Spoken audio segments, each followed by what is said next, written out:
जैसे कि आपको पता है कि मैं 12वीं क्लास के हिंदी के चैप्टर 1 पढ़ाने वाला हूँ। इसके पहले आप यदि बातचीत के जो रचयिता हैं बालकृष्ण भट्ट, यदि आप उसका पूरा लेखक परिचय नहीं देखें तो आप डिस्क्रिप्शन बॉक्स में जाकर वहाँ से एक वीडियो लिंक मिलेगा, वहाँ 10 से 12 मिनट का वीडियो होगा, जाकर उसे पहले देख लीजिए। आप उसे देख लीजिएगा ना, तब इसे आप पढ़िएगा तो यकीन मानिए आपको पूरी तरह से ऑब्जेक्टिव सब्जेक्टिव सब के सब हल हो जाएगा। आज हम इस पाठ में बातचीत कैसे किया जाता है, लेखक बालकृष्ण भट्ट कैसे बताते हैं, दो लड़कियों के बीच में कैसे बातचीत किया जाता है, और दो लड़की जब बातचीत करती है तो क्या रस भरी बातचीत करती है कि जीसस से जैसे बातचीत किया जाता है वैसे किया जाएगा, कि दो बूढ़े व्यक्ति जब आपस में मिलकर बातचीत करेंगे तो क्या ज़बाने के शिकायत करेंगे कि ज़बाने की बुराई बताएंगे कि अच्छा बताएंगे। तो इस सब पाठ इस पाठ में हम लोग देखने वाले हैं। जब वहीं लेखक बालकृष्ण भट्ट की बात करोगे ना तो यहाँ से हमें पता चलता है कि दो बुढ़ियाँ आपस में जब बातचीत करती हैं, दो बुढ़ियाँ या दो से अधिक बुढ़िया जब आपस में सामूहिक बनाकर जब बातचीत करती है तो कैसे लड़ाई कर लेती है, ये सब लेखक बात इसमें बताए हुए हैं। आप इस वीडियो को पूरी तरह से बेहतरीन तरीक़ों से सीखोगे। और दो नौजवान जब आपस में एक दूसरे से बातचीत करते हैं तो क्या लड़कियों के बारे में बातचीत करेंगे, क्या अपने सपनों के बारे में बातचीत करेंगे, और उसके बाद से सब जब थ्योरी आप पढ़ लोगे तो उसके बाद से इन सभी प्रश्नों का उत्तर मैं गारंटी लेता हूं बाबू कि इन सभी प्रश्नों का उत्तर आप इजीली आसानी से देख सकते हो। पूरा एकदम मुँह ज़बानी ये सब आंसर आ जाएगा। कैसे? एक बार वीडियो लेकिन अंत तक देखना होगा, उसके बाद ऑब्जेक्टिव सब्जेक्टिव पूरा एकदम धुआंधार बना दोगे। ओके, चलो स्टार्ट करते हैं। शुरू कहाँ से करते हैं? बालकृष्ण भट्ट। तो हम उम्मीद करते हैं कि आप इसके लेखक परिचय आप उस वीडियो को देख चुके हैं, ठीक ना। अगर उस लेखक परिचय वीडियो नहीं देखें तो आप जाकर उसे तुरंत देखिए, तब इस वीडियो को देखिएगा तो और अच्छा मिलेगा, अच्छा जवाब होगा, अच्छा समझ में आएगा। डिस्क्रिप्शन बॉक्स में आपको लिंक दिया हुआ है, वहाँ से आप देख सकते हैं। चलिए देखिए, हमारा पहला जो बातचीत करने का जो तरीका होता है बालकृष्ण भट्ट के अनुसार, याद रखना बालकृष्ण भट्ट के अनुसार हम बात करते हैं। बालकृष्ण भट्ट बातचीत के रचयिता हैं, आपको सब ये पता है। सबसे पहले शुरुआत कहाँ से करते हैं? लेखक अपने मन ही मन सोच रहे होते हैं कि हम जब मनुष्य जब पृथ्वी पर आए, जब माँ के गर्भ से जब बच्चा पैदा होता है ना, तो उसी दरमियान क्या होता है, पृथ्वी पर उत्पन्न हो जाता है। माँ के गर्भ से जब हम सभी संतान आते हैं तो हमें ईश्वर के द्वारा बहुत सारी वरदान दी गई है। हमारे पास 2 अंग है, 2 हाथ है, 2 पैर है, सांस लेने के लिए नाक है, बोलने के लिए मुंह है और देखने के लिए आँख है। ये सभी ईश्वर के दिया हुआ अद्भुत वरदान है। इसी अद्भुत वरदान में वाक शक्ति भी है। वाक शक्ति का मतलब वाक्य बोलने वाली शक्तियाँ, मतलब मुख से बोली हुई आवाज़, इसी को हम कहते हैं वाक शक्ति। तो वहीं बता रहे हैं ईश्वर कि जिस प्रकार हमें ईश्वर के द्वारा असीम शक्तियाँ दी गई है, उसी शक्तियों में से वाक शक्ति भी है जो हमें बहुत ज़्यादा आनंद महसूस कराती है, बहुत ज़्यादा आनंद मतलब मज़ा महसूस कराती है। अब यहाँ देखो, खुद ईश्वर मतलब बालकृष्ण भट्ट साहब अपने आप को कहते हैं, यदि क्या होता यदि हम सभी मनुष्य के पास वाक शक्ति नहीं होता। तो इसमें अपने आप से वो क्वेश्चन पूछते हैं बालकृष्ण भट्ट, यदि हमारे पास वाक शक्ति नहीं होता तो ये पूरा संसार कैसा प्रतीत होगा। तो यहाँ से अब 2 नंबरिया क्वेश्चन बनता है, यदि मनुष्य के पास वाक शक्ति नहीं होता तो वो संसार कैसा प्रतीत होता। तो आंसर बताओगे, यदि मनुष्य के पास वाक की शक्ति न होता तो अपनी भावनाओं को, अपनी वेदनाओं को, अपने दुखों को, अपनी सुखों को किसी दूसरे के प्रति प्रकट नहीं कर पाता। उसे पूरा संसार गूंगा प्रतीत होता। पूरा संसार कैसा प्रतीत होता? गूंगा। ये बताओ, थोड़ा सा सोचो, यदि हम नहीं बोल पाते तो पूरा संसार नहीं बोल पाता तो सब कोई एकदम चुपचाप जाकर एकदम कहीं कोना में बैठा होता, एकदम बोका की तरह। जैसे बोका चुपचाप रहता, लेकिन जैसे देखता है कि बकरी क्या है तो पीछे पड़ गया तो एकदम चिल्लाने लगता है। अरे वो तो अलग बात है। लेकिन यहाँ जो कवि बता रहे हैं, लेखक बता रहे हैं, हमारे पास वाक शक्ति नहीं होता तो हम कैसा प्रतीत करते।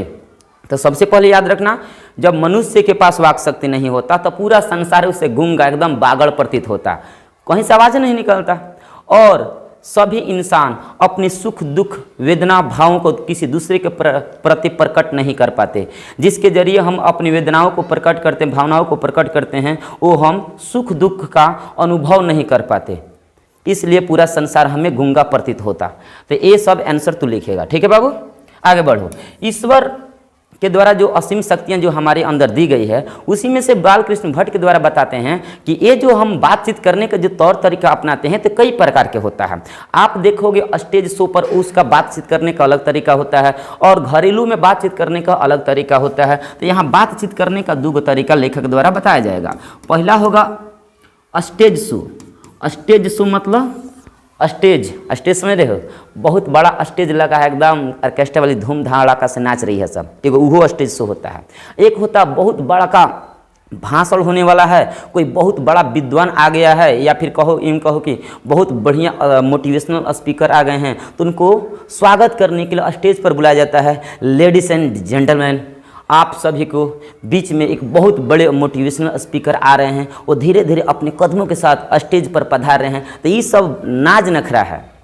बातचीत करने का तरीका लेखक बालकृष्ण भट्ट अलग तरीक़ों से बताते हैं, लेकिन वो जो स्टेज शो पर जो बातचीत होता है ना, तो लेखक के नज़र में स्टेज शो एक प्रकार के नाज नखरा है। नाज नखरा मतलब एकदम ड्रामा है। वो बातचीत करने का दरअसल ओरिजिनल तरीका नहीं होता है। तो अगर पूछा जाए नाज नखरा किस प्रकार के बातचीत होता है, तो बताओगे स्टेज शो पर जो बातचीत होता है वो नाज नखरा होता है। और जो हमारे घरेलू में होता है, घरेलू में, तो ये हमारे घरेलू में होता है साधारण बात। हम लोग घर में के अंदर में जो बातचीत करते हैं ना, घर के अंदर में, तो याद रखना वो रम रमाने के लिए बातचीत करते हैं ताकि हमारा मन लगे रहे। कभी कभी देखना हमारे समाज में जो नई नवेली दुल्हनियाँ आती है, नई नवेली एकदम झाड़ झुर के एकदम है केस लहरिया कहेंगे, अब जैसे भी आ गई है, घर में आती है तो उसके साथ में एक आध गो लड़का भी आता है, लड़का या लड़की, या फिर लड़की सियान होगी तो जीजा के घर आएगी तो कुछ मतलब माहौल अलग क्रिएट होगा। तो यहाँ से देखोगे बाबू, तो जब ससुर मतलब नैहर वाले जब अपनी दुल्हन को, अपनी बेटी को विदा कर रहे होते हैं, तो उसके साथ में एक लड़का या लड़की भेजते हैं। क्यों? क्योंकि उस समय माता पिता ये सोचता है कि हमारा बाबू बेटी के साथ जाए तो कुछ मन लागर रहे, बोलते हैं ना। ठीक उसी प्रकार याद रखना वो जो क्रिएट होता है ना कि बेटी का मन लागर रहे, ठीक उसी पर यहाँ एक प्रकार के रम रमाने की बात करते हैं। जो भी हम लोग घर में बातचीत करते हैं अपने भाई से, अपने बहन से, अपने भाभी से या फिर किसी और से, तो याद रखना हम हंस खुशी से रह सकें, इसलिए घरेलू बातचीत किया जाता है। तो अगर दोनों का हम उद्देश्य पूछें कि स्टेज शो का उद्देश्य क्या होता है, परम उद्देश्य क्या होता है, तो याद रखना स्टेज शो इसलिए होता है क्योंकि जो श्रोता होते हैं, मतलब दर्शक गण होते हैं, दर्शक उनको मोटिवेट कर सके, उनका उत्साह बढ़ा सके, उनको प्रेरित कर सके, ताकि आप भी कर सकते हो, यू कैन डू इट, आप भी कर सकते हो। तो कुल मिलाकर स्टेज शो का एक ही उद्देश्य होता है, हमारे दर्शकों को उत्साह जगाएं, मोटिवेट करें, प्रेरित करें कि आप भी अपने फील्ड के राजा बन सकते हैं। घरेलू बातचीत करने का उद्देश्य क्या होता है? घरेलू बातचीत करने का उद्देश्य होता है कि हम अपने घर में रम रमा सकें। रम रमा का मतलब हंसी खुशी से रह सकें। इसका कोई प्रेरित करने की बात नहीं होता है। तो दोनों का उद्देश्य याद रखना।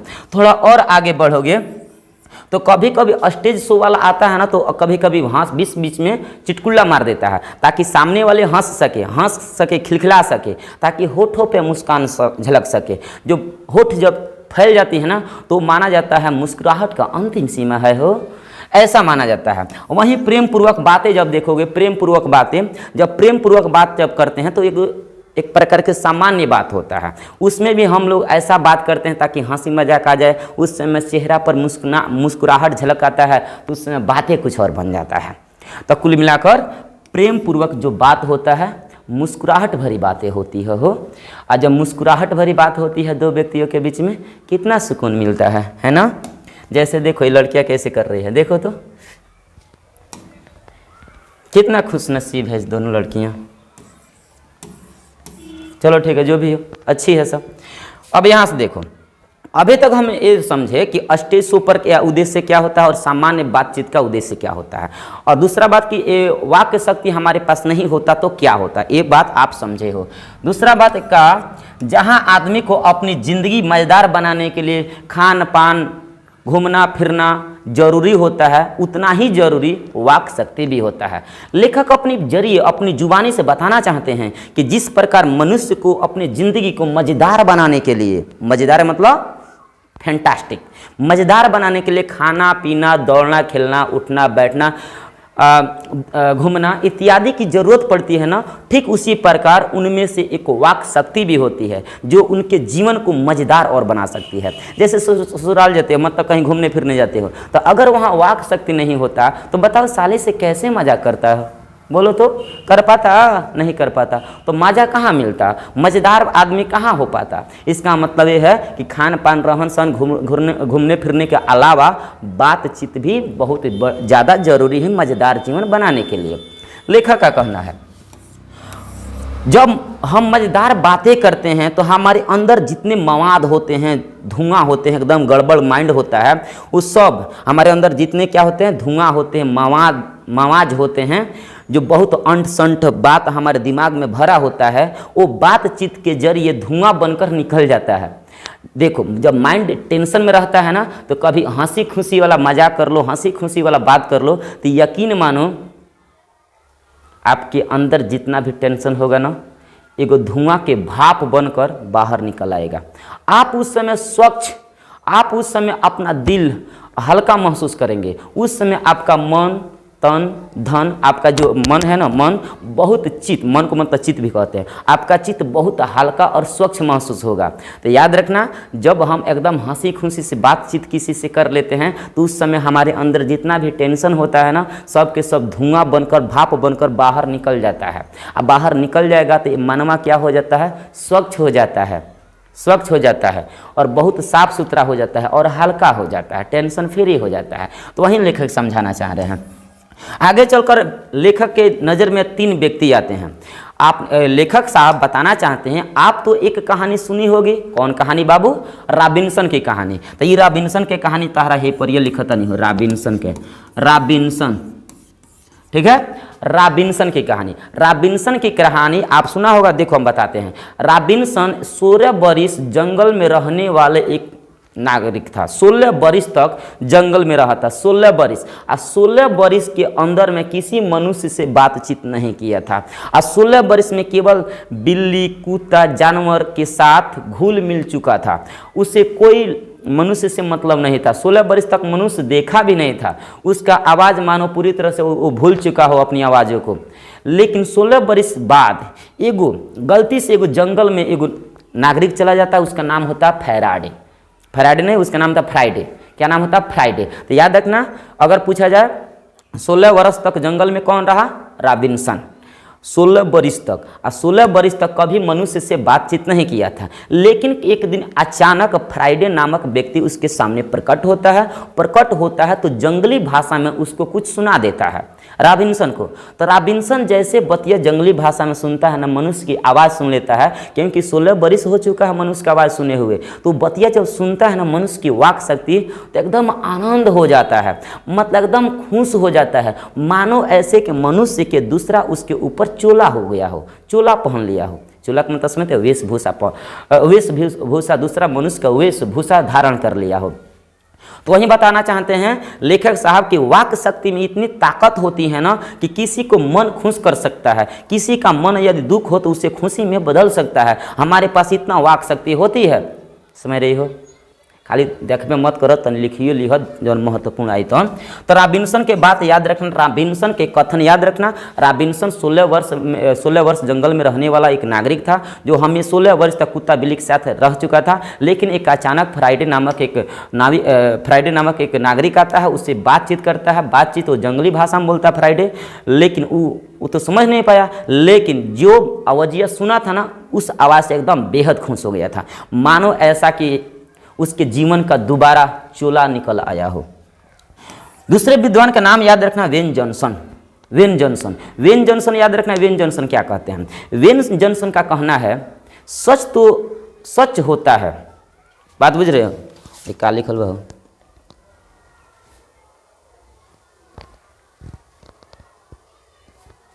सच है कि जब तक मनुष्य बोलता नहीं तब तक, सच है जब तक मनुष्य बोलता नहीं तब तक उसके गुण दोष प्रकट नहीं होता है।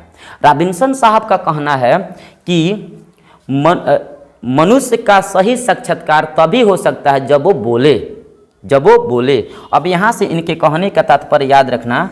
बेन जॉनसन को क्या नाम है इनका, बेन जॉनसन। ये कह रहे हैं बोलने से ही मनुष्य का सही साक्षात्कार होता है। तो इनका कथन मतलब मुँह से जो अवजिया निकल ना, तो अवजिया याद रखिए, ऑब्जेक्टिव में पूछला। बताइए बेन जॉनसन के कथन लिखें, अगर 2 नंबर में पूछेगा बेन जॉनसन का कथन लिखें तो बताओगे। बेन जॉनसन का कथन है कि बोलने से ही मनुष्य का सही साक्षात्कार होता है, जो उचित प्रतीत होता है। सच है कि जब तक मनुष्य बोलता नहीं है तब तक उसके गुण दोष प्रकट नहीं होता है। बताओ सामने वाला कोई व्यक्ति हमसे आकर मिलेगा तो जब तक वो बोलेगा नहीं तब तक हम कैसे पता करेंगे उसके अंदर कितना क्वालिटी है, उसके अंदर क्या भाव है, उसके अंदर गुण है, नॉलेज है कि नहीं है। बहुत ऐसे विद्वान होते हैं ना कि आपके बोलने से, आपके मात्र बोलने की वजह से आपको पता लगा सकते हैं आपकी औकात कितना है। तो वहीं हमारे बेन जॉन साहब कहना चाहते हैं मनुष्य का सही साक्षात्कार उसके बोलने से होता है। मनुष्य जब बोलता है ना तो उसके रूप का, उसके मनुष्य के रूप का सही साक्षात्कार हो जाता है। तो ये ऑब्जेक्टिव में याद रखना, मनुष्य के बोलने से ही सही साक्षात्कार होता है जो कि उचित प्रतीत होता है। और सच है कि जब तक मनुष्य बोलता नहीं है ना तब तक उसके गुण, उसके दोष प्रकट नहीं होता है। वही समझाना चाहते हैं। तीसरा एडिसन साहब जब आते हैं ना तो इनके द्वारा कुछ बात बताया जाता है। वो कौन बात बाबू, तो ध्यान से सुनो। अभी तक 2 विद्वानों का नाम सुना। पहले रॉबिन्सन 16 बरस जंगल में रहा था, और बेन जॉन्स जो बताते हैं कि मनुष्य का सही साक्षात्कार उसके बोलने से होता है, जब तक मनुष्य बोलेगा नहीं तब तक उसका रूप का साक्षात्कार नहीं होगा। तीसरा आते हैं एडिसन का कहना है कि असल बातचीत जो होती है ना 2 व्यक्तियों के बीच होता है। असल बातचीत केवल 2 व्यक्तियों के बीच हो सकता है। असल बातचीत कितने व्यक्ति के बीच होता है, 2 व्यक्ति के बीच होता है, ऑब्जेक्टिव वाला क्वेश्चन। लेकिन जैसे उसमें तीसरा व्यक्ति एंट्री मारता है, प्रवेश मारता है, तो वो जो पहले से बातचीत करता है तो अपना दिशा को मोड़ देता है, और नहीं तो उस व्यक्ति को मूर्ख बनाने लगता है। जब कोई व्यक्ति पहले से बातचीत कर रहा होता है तो वो दिल खोल कर बात करेगा, क्योंकि असल बातचीत 2 व्यक्ति के बीच ही में होता है। आपका भी एक सच्चा मित्र होगा, आपका एक सच्ची सहेली होगी ना, आपकी एक सच्ची सहेली होगी, आपका सच्चा मित्र होगा। तो आप अपने मित्र से कितना क्लोज होंगे, उस मित्र से आप अपने पूरे दिल की बात उसे खोल देंगे, वो भी खोल देगा, सब खोल देगा। लेकिन जैसे उस बातचीत के जरिए तीसरा व्यक्ति वहां पधारता है तो क्या होता है, आप वहां उस समय कौन सा गतिविधियां अपनाते हैं, तुरंत कहते हैं चुप आवता, नहीं तो कहते हो का हाल चल बा, ठीक बा ना। ऐसा महसूस होता है। बातचीत करेगा दूसरा, लेकिन जैसे तीसरा कोई आएगा ना तो वो दिश में मोड़ देगा, तुरंत कर देगा, तब तार सिलेबस ठीक ठाक चल बा, कोई दिक्कत नहीं है ना। लेकिन बातचीत तो मोड़ दिया। तो याद रखना, जब 2 व्यक्ति जब आपस में बातचीत करता है तो उस समय दिल खोलकर बात होता है, लेकिन जैसे तीसरा व्यक्ति एंट्री मारता है तो उस बात को मोड़ दिया जाता है, नहीं तो निरस्त कर दिया जाता है, नहीं तो दूसरा बात पर डायरेक्शन हम बदल देते हैं, मतलब जो बातचीत करता है। लेकिन अब यहाँ से याद रखो, 2 व्यक्ति बातचीत करेगा तो दिल खोलकर, तीसरा व्यक्ति आएगा तो दिशा को मोड़कर बात करेगा, लेकिन चौथा व्यक्ति आएगा तो कहलाएगा फॉर्मेलिटीज, मतलब औपचारिक बातचीत हो जाएगा। 2 व्यक्ति में दिल खोल के बात करो, 3 व्यक्ति में दिशा मोड़ के बात करो, मतलब जो पहले से बात हो रहा था ना उसे बंद करो, दूसरा बात पर चले जाओ। तीसरा व्यक्ति, चौथा व्यक्ति में क्या होता है, 4 आदमी जब आ जाते हैं तो वो बात फॉर्मेलिटीज हो जाती है, वो औपचारिक बात हो जाता है जिसका कोई अर्थ ही नहीं होता है, हंसी मजाक ऐसा ही होता है।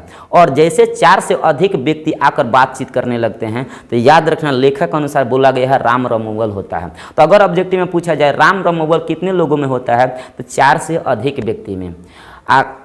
कितने व्यक्ति में औपचारिक या फॉर्मेलिटीज होती है, तो 4 व्यक्ति में। कितने व्यक्ति में मूल बात से दिशा को मोड़कर बातचीत की जाती है, तो 3 व्यक्ति में। कितने व्यक्ति में असल बातचीत होती है, तो 2 व्यक्ति में। उम्मीद करते हैं यहाँ तक समझा होगा। आगे बढ़ो।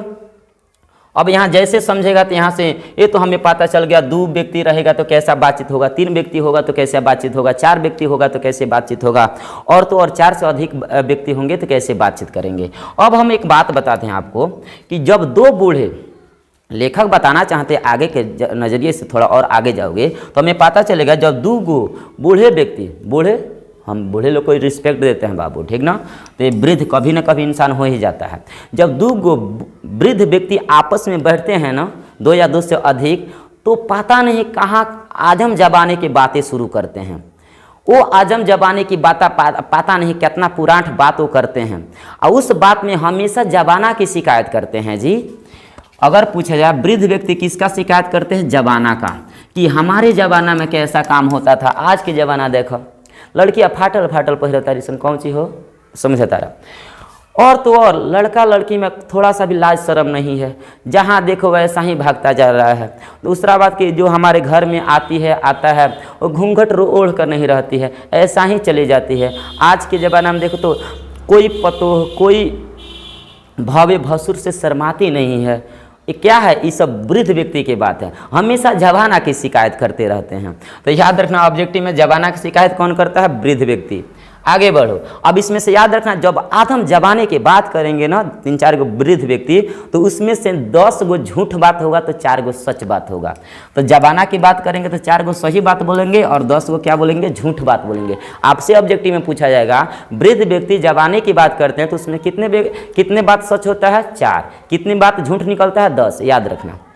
2 सहेलियाँ की बात करते हैं। देखो लेखक 4 गो बातों पर टिप्पणी किया है, 2 गो वृद्ध पर, 2 गो सहेली पर, 2 गो वृद्ध बूढ़ी महिला पर और 2 गो नौजवान पर। तो हम वृद्ध व्यक्ति की बात कर दिए हैं और 2 गो सहेलियों की बात करते हैं। जब 2 सहेलियाँ 2 या 2 से अधिक सहेलियाँ आपस में आती है तो हमेशा रस भरी बात करती है। रस भरी बात के मतलब ऐसा बात, ऐसा हेडिंग उठाएगी जिसमें केवल आनंद मिलता है। वो चाहे जीजा साली की बात हो, चाहे कुछ भी की बात हो, चाहे सहेलिया के कौन होकर friend, hacker friend, boyfriend, girlfriend की बात हो, ऐसा हेडिंग उठाएगी ना कि जहाँ एकदम रस भरी बात हो। बुझ रहे हो? तो वृद्ध व्यक्ति किसको फोकस करते हैं? जबाना की फोकस करते हैं। और 2 सहेलियां किसको फोकस करती है? रस भरी बातों को फोकस करती है। थोड़ा और आगे बढ़ते हैं तो 2 गो वृद्ध व्यक्ति को 2 बूढ़ियाँ मतलब 2 गो बूढ़ियाँ औरत को उठाएंगे लेखक साहब और कहते हैं कि 2 बूढ़ियाँ जब आपस में मिलती है तो क्या बातचीत करती है। तो आपको पता भी होगा कि हमारे समाज में लेखक बहुत अच्छा सटीक जवाब दिए हैं कि हमारे समाज में जो 2 या 2 से अधिक बूढ़ियाँ जब आपस में मिलती है या फिर उनके पास कोई बूढ़िया नहीं होती है तो किसी दूसरे के पास चली जाती है या फिर बुला लेती है ना, वही बू आवा ना, ऐसे बुला लेते घरवा पर। आ जैसे 2 या 2 से अधिक घर पर या फिर कहीं जगह पर सामूहिक रूप से बैठ जाएगी तो लो ना शिकायत। ये बूढ़िया शिकायत करती है किसका? बहू बेटी का शिकायत करती है। किसका बाबू? नहीं तो बहू की शिकायत करेगी और नहीं तो बेटी की शिकायत करेगी कि देखो ना फलानवा का बहुरिया, देखो ना कौन कान कर लसी है फलानवा का बहुरिया तो 7 बजे उठती है, ओकर तो 4 बजे उठ के एकदम सब घर बर्तन कर ले आ हमार बेटी 4 बजे उठ के एकदम पूरा घर द्वार कर ले, पूरा ऐसो आराम वाला ज़िंदगी उसका है। लेकिन किसी का शिकायत तो किसी का बड़ाई, ऐसा वृद्ध व्यक्ति 2 महिला करती है। और तो और जब यही शिकायत बतियाते जब चरम पर पहुंच जाता है तो खोड़ दांत निकालकर झगड़ा भी कर बैठती है। और जब ये झगड़ा करती है तो ये झगड़ा चरम पर होता है तो गांव के समूहों को बुलाकर परपंच रचा जाता है, पंचायत हो जाता है। जैसे देखो ये तसली उठा कर मारता रहीम के और झड़ुया उठा ले लिया, ऐसा हो जाता है लड़ाई। जब शिकायत के दरमियान जब हाई लेवल का शिकायत होने लगता है तो कभी कभी सामने वाले को बर्दाश्त नहीं होता है तो झगड़ा भी हो जाता है। यहाँ देखो वही बात है। थोड़ा और आगे बढ़ें तो हमें मिलेगा 2 गो नौजवानों की कहानी। अभी तक हम ये समझे हैं कि 2 गो वृद्ध व्यक्ति मिलेंगे तो क्या होगा, 2 गो सहेलियाँ मिलेगी तो क्या होगा, 2 गो बूढ़ियाँ मिलेगी तो क्या होगा। अब हमें ये देखना है कि 2 गो नौजवान मिलेंगे तो क्या करेंगे। देखो अब 2 गो नौजवान मिलेंगे, मान लो दोनों नौजवान भाई लोग हैं। अब ये नौजवान है तो ये कुछ ना कुछ अपने कांड करेंगे ना। जैसे लड़कियां क्या करती है, रस भरी बात करती है, ठीक उसी प्रकार लड़के भी कुछ करेंगे। ये लड़के कुछ भी कर सकते हैं। तो लेखक के द्वारा बताया गया है पुस्तक में कि जब 2 नौजवान आपस में मिलते हैं, 2 या 2 से अधिक नौजवान, तो सबसे पहले अपनी लक्ष्य, अपनी फोकस, अपनी टारगेट पर फोकस करते हैं, जिसमें बताते हैं कि हम यदि खिलाड़ी बन जाएंगे ना तो ये करेंगे, तब तो हमारा चांस कुछ और होगा। उसी दरमियान तब बात बदलकर कभी स्कूल की बात बोलते जाते हैं, कभी गुरु का शिकायत करते हैं तो कभी गुरु का बड़ाई करते हैं, और कभी स्कूल वाले पुरानी बात याद आ जाती है तो उसमें बताते हैं कि फलाना लड़का बहुत तेज है, उसे क्यों ना नीचे दबाने का प्रयास किया जाए, नहीं तो चलाकर कुछ ढेला मारेगा, कुछ कागज मारेगा, ये सब बात करता है। तो 2 नौजवान क्या बात किया है लेखक अनुसार, अपने गोल को और अपने उस्ताद को बड़ाई किया है, कुछ मतलब कि नीचे गिराने का भी प्रयास किया है। बुराई भी किया है। तो हर एक क्षेत्र में लड़का सब बात करता है, ठीक है। अब यहाँ से हम आगे बढ़े नौजवान के बाद, तो हमारा अगला हेडिंग आएगा आर्ट ऑफ कन्वर्जेशन। तो आर्ट ऑफ कन्वर्जेशन क्या होता है, ध्यान से सुनो, ये सब 2 नंबरिया क्वेश्चन में पूछता है। हम बता दें आपको कि यूरोप के लोग अभी तक जो भी पढ़े हो सुने हो सब भारत के परिप्रेक्ष्य में था, भारत के सापेक्ष में था। और भारत से जब बाहर निकलते हैं लेखक बालकृष्ण भट्ट, तो उनको पता चलता है कि यूरोप के लोगों के अंदर, उनके अंदर रग रग मत रोम रोम में, रोंगा रोंगा में बातचीत करने की शैली बसी हुई है। यूरोप के लोगों में कुट कुट कर भरा होता है क्या बातचीत करने की शैली। और वहाँ जब दुई मंडली का बैठक होता है ना, दुई मंडली का मतलब हरे रामा हरे कृष्ण ना होला, तो एक मंडल हो ना, एक मंडली है ना, आज एकदम ई गई हन तो ऊ गई हन, ई गई हन तो ऊ रुकी हन, ऊ गई हन तो ई रुकी हन, एंगा होड़ लग जाता है, कंपटीशन हो जाता है। तो वहीं कह रहा है यूरोप में जब प्रचंड मंडल के, प्रचंड मतलब बहुत शोभा बढ़ाने वाला दुई मंडली का बैठक होता है, तो उस समय से जो आवाज़ें निकलती है, उस समय से वाक्य शक्ति निकलती है और वो हमारे कानों तक पहुंचती है। मानो कैसे कि मेरे कान एकदम आनंद से मोहित हो गई। वो कान जो उस आवाज़ को सुन रहा है, तो एक कान अपने आप को बहुत ज़्यादा सुखी महसूस करता है, बहुत ज़्यादा सुख आनंद महसूस करता है। तो ये आर्ट ऑफ कन्वर्जेशन हुआ। आर्ट ऑफ कन्वर्जेशन क्या है, तो बताओगे यूरोप के लोगों में बातचीत करने की शैली है। आर्ट ऑफ कन्वर्जेशन क्या है, तो आर्ट ऑफ कन्वर्जेशन यूरोप के लोगों को बात करने की शैली है। वहाँ के लोगों के अंदर कुट कुट के बात करने का हुनर भरा होता है।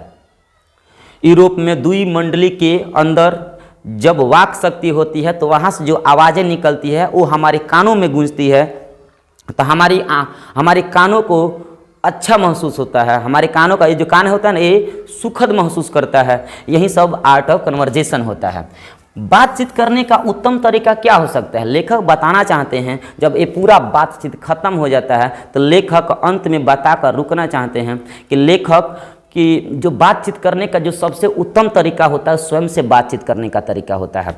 जो इंसान स्वयं से बातचीत करता है ना, तो याद रखना वो बातचीत करने का सबसे उत्तम तरीका माना जाता है। तो ये 2 नंबरिया में क्वेश्चन पूछता है कि बातचीत करने का सबसे उत्तम तरीका कौन सा है, टिप्पणी लिखे। तो बताओगे बातचीत करने का सबसे उत्तम तरीका स्वयं से बातचीत करना होता है। मतलब आत्म मतलब स्वयं, आत्म मतलब स्वयं मतलब खुद से। जब इंसान खुद से बातचीत करता है ना, तो वो बातचीत करने का सबसे सर्वोपरि सबसे उत्तम तरीका होता है। लेकिन इतना ये आसान भी नहीं होता है। वर्षों की तपस्या करने के बाद ही कोई इंसान अपने आप से बातचीत कर सकता है। जो इंसान तपस्या नहीं करता, योगासन नहीं करता है, वो इंसान कभी अपने आप से बातचीत नहीं कर सकता है। ओके, आगे बढ़ो। लेकिन जिस इंसान के अंदर एक कला आ जाती है, स्वयं से बातचीत करने की कला, तो याद रखना बाबू, वो इंसान दुनिया के किसी भी क्षेत्र में किसी भी लोगों का दिल जीत सकता है। क्योंकि वो हुनर आ जाता है ना, स्वयं से बातचीत करने जब स्टार्ट कर दोगे, तो अपने अंदर ये हुनर आ जाता है कि किसी को भी दिल हम जीत सकते हैं, किसी का भी मन हम जीत सकते हैं। ऐसा वाणी निकालते हैं ना, जब स्वयं से बातचीत करोगे तो ऐसा वाणी निकालोगे, ऐसा शब्द निकालोगे कि दूसरा कोई व्यक्ति मोहित हो जाता है। पूरा संसार ऐसे जीतने का क्षमता रखा जाता है। लेकिन वहीं कुछ लोग ऐसे होते हैं जो अपनी वाणियों का सही इस्तेमाल नहीं करते हैं, कि सामने वालों को ऐसा प्रतीत होता है कि जहर बोल रहा है। वहीं कुछ लोग ऐसे होते हैं जो ऐसा मिठास बात निकालते हैं कि लगता है कि दूगो बतिया और ही कहती तो हम सुन लेते। लेकिन कौन रह रियली एकदम ठुसरा के बोलेगी किस ना, बर्दाश्त ही नहीं होता है। ऐसा कोई होता है, और कोई ऐसा बात बोलता है कि मन करता है कि और सुनते जाएं। तो वही सब बात लेखक बालकृष्ण भट्ट बताना चाहते हैं। अगर किसी का संसार, यदि किसी का दिल, यदि किसी का दिमाग जीत सकते हैं, तो आप वो खुद ही है। आप जब स्वयं से बातचीत करना शुरू कर देंगे, वो सबसे उत्तम तरीका होता है बातचीत करने का। और उस समय से याद रखिएगा, दुनिया के किसी भी इंसान को आप जीत सकते हो। आपसे भले हो कितना हो, नाराज क्यों ना हो। फोन पर बात करते हो किसी से, यदि वो नाराज हो जाती है ना, इस जरिए, इस हुनर के तहत आप उसे जीत सकते हो। यकीन मानो, ट्रस्ट मी गाइस। चलो अब हम चलते हैं बाबू क्वेश्चन उत्तर पर। देखो ये सब आंसर कुछ क्वेश्चन नहीं बता पाओगे तब हम कहेंगे। ये बताओ पहला क्वेश्चन, अगर हमें वाक शक्ति नहीं होती तो क्या होता? आंसर बता सकते हो? अगर हमें वाक शक्ति नहीं होता तो पूरा संसार गूंगा प्रतीत होता। हम अपनी भावनाओं को, अपनी वेदनाओं को, अपनी सुख को, अपनी दुख को किसी दूसरे व्यक्ति के सामने प्रकट नहीं कर पाते, अपनी अनुभूतियों को जाहिर नहीं कर पाते और ना ही किसी का सुख दुख सुन सकते। ये सब ना होने के कारण है, समझ सकते हो। दूसरा, बातचीत के संबंध में वेन जॉनसन और एडिसन के विचार लिखें। तो बताओ, 3 गो विद्वान थे, उसमें से 2 गो विद्वान तो बात बोले थे, 1 विद्वान तो जंगल में घूम रहा था 16 बरिस। बताओ वेन जॉनसन का कथन क्या है? वेन जॉनसन का कथन यही ना है, सच है कि जब तक मनुष्य बोलता नहीं है तब तक उसके गुण दोष प्रकट नहीं होता है। मनुष्य के बोलने से ही रूप का सही साक्षात्कार होता है, जो कि उचित है। यही बोले थे, बिल्कुल। एडिसन क्या बोले थे? असल बातचीत सिर्फ 2 व्यक्तियों के बीच होता है, उस समय दिल खोलकर बातचीत किया जाता है, लेकिन जैसे तीसरे व्यक्ति का एंट्री मिलता है तो वो बात नहीं तो निरस्त हो जाती है, नहीं तो सामने वाले व्यक्ति को मूर्ख बनाया जाता है, दिशा मोड़कर बात होने लगती है। समझ रहे हो? चलो, तीसरा, आर्ट ऑफ कन्वर्जेशन क्या है? कन्वर्जेशन क्या है तो बताओगे, आर्ट ऑफ कन्वर्जेशन यूरोप के लोगों की बातचीत करने की शैली है। बातचीत करने की शैली का हो तो बातचीत करने की शैली है। कहाँ के लोग है? यूरोप के लोग है। ओके, यूरोप के लोगों के अंदर कूट के बातचीत करने के हुनर भरा होता है। यूरोप में जब 2 मंडली बैठक करती है तो वहाँ से जो वाक शक्ति निकलता है, मानो कि कान में जैसे प्रवेश करता है मेरा दिल जीत लेता है। उस वाक शक्ति को सुनकर मेरा कान तृप्त हो जाता है, मेरा कान सुखों से भर जाता है, मेरा कान आनंद हो जाता है। समझ रहे हो? चौथा क्वेश्चन, मनुष्य की बातचीत करने का उत्तम तरीका क्या हो सकता है? क्या बताएगा? मनुष्य का बातचीत करने का सबसे उत्तम तरीका स्वयं से बातचीत करना होता है, लेकिन इतना आसान भी नहीं होता है। वर्षों की तपस्या के बाद मनुष्य स्वयं से बातचीत करना शुरू कर देता है, लेकिन जब से मनुष्य स्वयं से बातचीत करना शुरू कर देगा, वो संसार के किसी भी आदमी का दिल जीत सकता है। इस हुनर के बल पर संसार के सभी संसारों को जीता जा सकता है। इसके वजह से कोई दुश्मन आपका नहीं उत्पन्न हो सकता है, हमेशा आपके मित्र ही होंगे, आपकी बात मानेंगे। समझ रहे हो? तो सर्वोत्तम तरीका है। 5वां देखो, अच्छा एक और क्वेश्चन है, राम रमोवल का अर्थ क्या है? तो बताओगे, राम रमोवल, 4 से अधिक व्यक्ति जब आपस में सामूहिक रूप से बातचीत करना शुरू कर देते हैं तो उसको राम रमोवल कहते हैं। राम रमोवल का कोई शाब्दिक अर्थ नहीं होता। राम रमोवल का कोई शब्द अच्छा तरीकों से नहीं निकल सकता है। इसमें हमेशा हंसी ठिठोली किया जाता है, किसी एक हेडिंग पर इसमें बात नहीं किया जाता है। हमेशा कभी उधर के बात, कभी इधर के बात, कभी उधर के बात, हमेशा ऐसा ही करता जाता है। 4 से अधिक व्यक्ति होते हैं ना, तो एक वो बात कहेगा, एगो ये बात कहेगा, एगो हेडिंग पर थोड़ी कहेगा, कभी उधर के बाद, कभी इधर के बाद, हंसी मजाक वाला बात, हंसी ठिठोली जिसे कहते हो।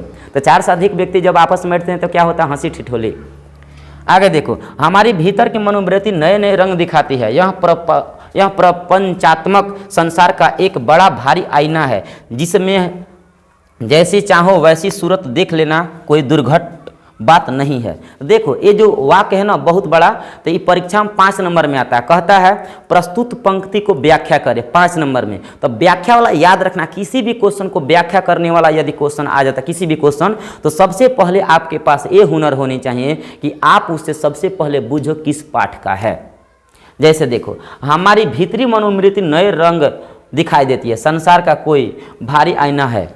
तो ये जैसे शब्द पढ़ेगा तो तुरंत चट दे आएगा दिमाग में, अच्छा पहला पाठ क्या है। अब ये पता तो चल गया पहला पाठ क्या है, तो अब क्या करेगा? तो अब स्टार्ट करेगा। देखो, स्टार्ट कर देना। स्टार्ट करने का जो तरीका होता है ना, यदि वो अपना लेते हो तो यकीन मानो शुरुआते में तुम्हें बाबू नंबर मिल जाएगा। क्योंकि जो एग्जामिनर होता है ना, स्टार्टिंग देखता है तो क्या व्याख्या करने का सही तरीका अपनाया है, तो हम आपको व्याख्या करने का तरीका बताते हैं। देखिए, सबसे पहले आपको जब पता चल जाएगा कि किस पाठ का है तो लिखिएगा आप, प्रस्तुत पंक्ति बालकृष्ण भट्ट, प्रस्तुत पंक्ति बातचीत से ली गई है, जिसका रचनाकार आधुनिक समय के महान निबंधकार, महान पत्रकार और आधुनिक हिंदी के आलोचक बालकृष्ण भट्ट के द्वारा लिखा गया है। देखे नहीं तो छोटा में लिख दिया, प्रस्तुत पंक्ति बातचीत से ली गई है, जिसका रचनाकार बालकृष्ण भट्ट हैं। बालकृष्ण भट्ट अपनी वाणियों के माध्यम से बताना चाहते हैं कि मनुष्य के भीतरी का मनोवृत्ति हमेशा नए नए रूप धारण करती है। वह हमेशा प्रपंचात्मक संसार का एक बड़ा भारी आईना होता है। जब स्वयं से बातचीत किया जाता है ना, तो बहुत बड़का आईना होता है। जो मनुष्य जब अपने आप से बात करेगा तो सबसे बड़ा आईना से बातचीत कर रहा है।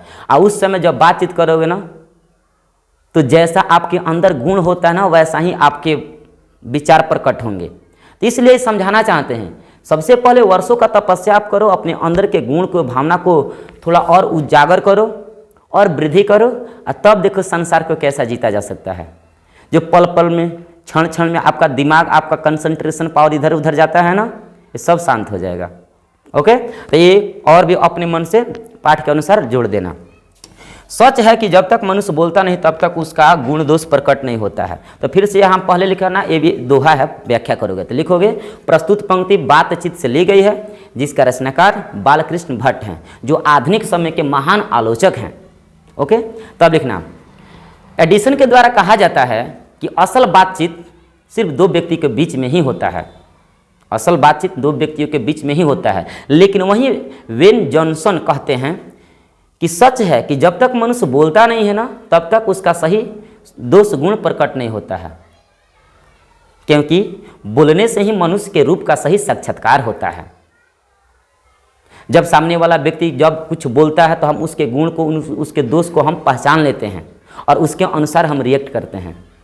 तो ऐसे ऐसे करके पूरा व्याख्या अपने जितना देखो, व्याख्या में कोई ज़्यादा टेंशन आने की बात नहीं है। केवल ये दो बात याद रखो कि कामना पाठ से लिया गया है, कौन इनका रचनाकार है, बाकी उसके 2-3 लाइन और मत उनके हिसाब से लिख देना। उसके बाद से पाठ से कहीं से लिखो ना, कहानी में, सारांश में कुछ लिख दो, चलेगा, आंसर मिल जाएगा, मतलब नंबर मिल जाएगा। इसी पाठ का ना है तो जोड़ कर नहीं लिख लोगे जितना कहानी कहे हैं। तो बताओ ये पाठ पढ़ने से आपको कैसा लगा? क्या आप इस पाठ को पढ़कर अच्छा महसूस कर रहे हैं? यदि अच्छा महसूस कर रहे हैं तो एक बार कमेंट सेक्शन में लिखिए, इसका दूसरा पाठ लाया जाए। और ज़्यादा से ज़्यादा आप शेयर कर सकते हो बाबू, ज़्यादा से ज़्यादा शेयर करो। लेकिन एक और बात हम आपको क्या दिखाना चाहते हैं कुछ। यदि इसका PDF, अच्छा वाला PDF देखो कैसे, अच्छा वाला PDF मतलब कौन, तो दिखाते हैं आपको। यदि आप इस पाठ का नोट्स लेना चाहते हैं, देखिए बहुत बेहतरीन नोट्स बनाया गया है। इस नोट्स को आप पढ़ लेते हो तो यकीन मानो, वीडियो देखने के बाद ये नोट्स पढ़ लेते हो तो सबका प्रश्न उत्तर इसमें लिखा हुआ है। और मुझे लगता है कि कहानी सुनकर भी आप पूरा प्रश्न का उत्तर दे सकते हैं। यदि बाय द वे आपको ऑब्जेक्टिव भी चाहिए उसी में प्रैक्टिस करने के लिए, तो आप इस नोट्स को ले सकते हैं। आप दिए गए नंबर पर व्हाट्सअप कीजिए और इस आप नोट्स को आप मंगा सकते हैं, मतलब व्हाट्सअप पर पा सकते हैं। ओके, बहुत बेहतरीन नोट्स हैं, बहुत मेहनत के साथ ये नोट्स बनाया गया, आप देख सकते हो बाबू। और इस वीडियो को हो सके तो ज़्यादा से ज़्यादा शेयर करो ताकि सभी इंटर वालों के पास जा सके और ज़्यादा से ज़्यादा डेवलपमेंट हो सके। चलो, थैंक यू, मिलते हैं दूसरा पार्ट में, तब तक के लिए अलविदा।